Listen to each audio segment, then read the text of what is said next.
Welcome back after the break. और अब हम उसी मसले को जो हमने स्टार्ट में शुरू किया था, इंडिया वर्सेस पाकिस्तान, उसको थोड़ा सा ड्रैग करेंगे, क्योंकि आपको पता है कि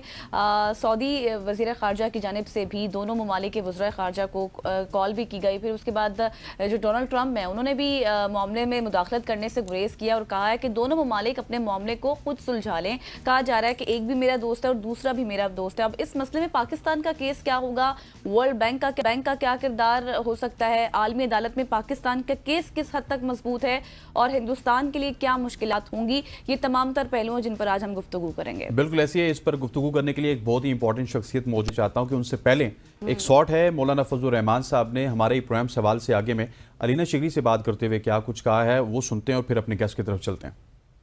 मोदी बज़ात खुद जब ये वज़ीर आला था गुजरात का, तो उस वक्त भी उन्होंने मुसलमानों का कत्लेआम किया था और मुजरिम गुजरात मुतारफ़ हुआ। उसने फ़िरक़ावारियत की बुनियाद पर वहाँ सियासत की, हिंदू मुसलमान को एक दूसरे के सामने खड़ा करने की, और आज एक बार फिर वो अपनी उस ज़हनीत का मुज़ाहरा कर रहा है कि किसी तरीके से वो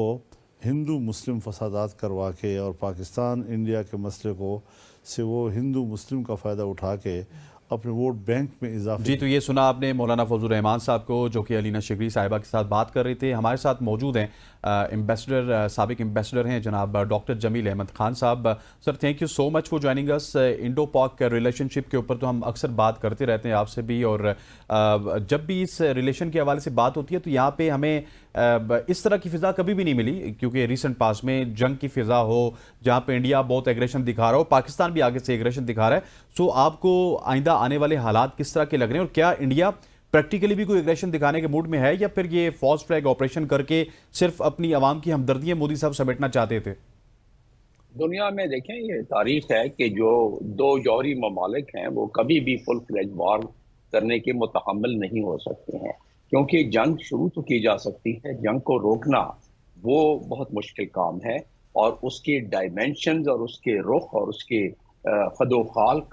को कंट्रोल करना मुल्कों के लिए मुश्किल हो जाता है। लिहाजा आपने देखा होगा कि कोल्ड वार के दौरान भी वो एक दूसरे के आमने सामने तो आते रहे, लेकिन कभी भी उन्होंने जंग शुरू नहीं की। इसका मतलब क्या हुआ, इंडिया थोड़ा मुख्तलिफ मुल्क है। इस वक्त मोदी की गवर्नमेंट है, इस वक्त बीजेपी है वहाँ, और बीजेपी अपनी पूरी की पूरी ताकत उस शिद्दत पसंदी से हासिल करती है जो कि आरएसएस, जिसकी की बुनियाद 2021 या 2023 में रखी गई थी। तो उस वक्त से ये मामला चल रहा है, और ये बतदरीज जैसे जैसे बीजेपी आती है, आरएसएस और शिद्दत पसंदों की मदद से जिस तरह की पोलराइज कर लिया गया है इंडिया को, जो कि बहुत फलता फूलता मुल्क था, सेकुलर मुल्क था, उसको जो जिस तरीके से तबाही बर्बादी की है बीजेपी ने, तो उस अंदाज में अगर देखा जाए तो कोई बईद नहीं है कि वो मिस एडवेंचर करने की कोशिश करें। और मिस एडवेंचर जब करें, जिसका मतलब ये है कि कोई ना कोई बहाना तलाश करके, जैसे कि अभी कोशिश की पुलवामा, ये जो अभी हुआ इंडियन ऑक्युपाइड कश्मीर में पहलगाम में, तो उस तरीके उस किस्म का जो इल्जामात लगा के, तो कोई बहाना तलाश करके अगर पुलवामा जैसे मिस एडवेंचर की कोशिश की, तो उस सिलसिले में हमारे नेशनल सिक्योरिटी कमेटी ने बहुत वाज़ेह तरीके से बिल्कुल नुक्तों को वाज़ेह करके बता दिया कि हम अपने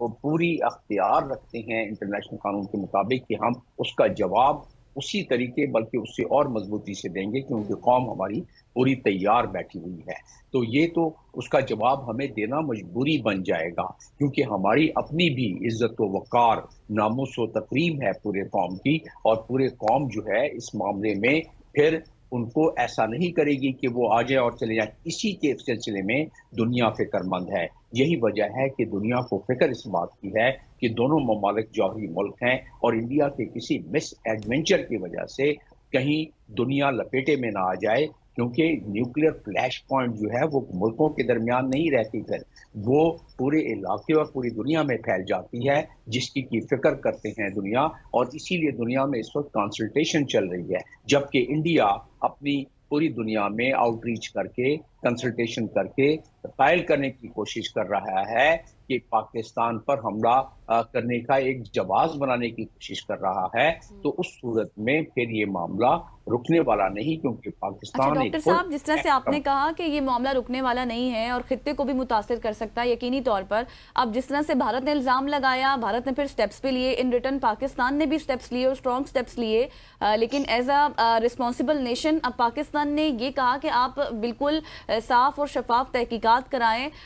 पाकिस्तान भी ताउन करेगा। सर आप क्या समझते हैं कि इस चीज़ की ज़रूरत क्यों महसूस की गई? इसमें मैं समझता हूँ कि जो जितनी बेहतरीन तरीके से हमने एक इंटरनेशनल डिप्लोमेटिक आदाब को और उसको मद्देनजर रखते हुए हमने किया कि हमने इवन सिक्योरिटी काउंसिल के रेजोल्यूशन से पहले ही no one less than the prime minister has given this offer and the entire world knows that Pakistan wants absolutely transparent investigation. इससे ज्यादा और फिर हम तो कहते हैं कि जाफर एक्सप्रेस का भी ट्रांसपेरेंट करा लें इन्वेस्टिगेशन, ताकि हर चीज दुनिया के सामने। तो ये लॉजिक दुनिया को समझ आती है ना, क्योंकि हर सफीर जो दुनिया का मुख्तलिफ ममालिक का इस्लामाबाद में बैठा है वो ये चीजें रिपोर्ट करता है, और फिर उनके फॉरेन ऑफिस यूनाइटेड नेशंस के हवाले से जो डिबेट चलती है उसको फिर उनके फॉरेन ऑफिस में और मैकेनिज्म है जिसके तहत ये बातें जो हम कर रहे हैं इस किस्म के नुकात वहाँ असेस होते हैं। तो लिहाजा ये दुरुस्त है कि जो हमने कहा जब कि ये साफ शफाफ आप करा लें, तो उसका एक इम्पैक्ट पड़ा, और हमारी नीयत क्योंकि साफ है तो इसलिए, और अगर इंडिया ने कोई मिस एडवेंचर किया तो फिर ये जो हम गुफ्तगू कर रहे हैं ये बिल्कुल इंटरनेशनल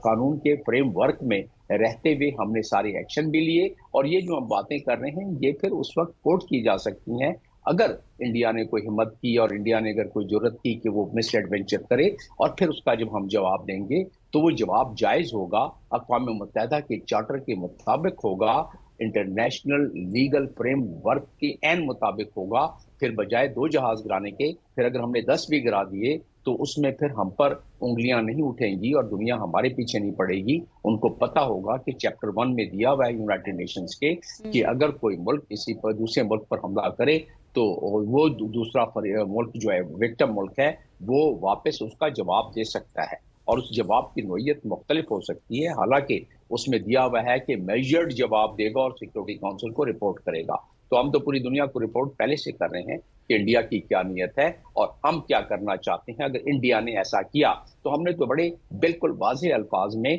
दुनिया को इंटरनेशनल कानून के मुताबिक हर चीज वाज़ेह करके रख दी है, और अब बदलते मंजरनामे पर डिपेंड करता है सारे का सारा कि इंडिया क्या करेगा। लगता यही है कि इंडिया क्योंकि फसलों को कटवा रहा है वहाँ बॉर्डर के नजदीक, और साथ साथ वहाँ बंकर जो बने हुए हैं और बना रहा है मजीद, उसमें सिविल आबादी को कह रहा है कि आप चले जाएं, तो जिससे महसूस हो रहा है कि कोई एडवेंचर करना चाह रहा है। ठीक हो गया, जिससे महसूस हो रहा है कि वो एडवेंचर करना चाह रहा है। डॉक्टर जमील अहमद खान साहब, थैंक यू सो मच हो जाने का, और विद प्लेजर के आते हैं और आपसे गपशप होती है। ख़वातीन और हज़रात, यहाँ पे वक्त हो चाहता है एक शॉर्ट सी कमर्शियल ब्रेक का, ब्रेक लेते हैं, वापस आते हैं। Stay with us.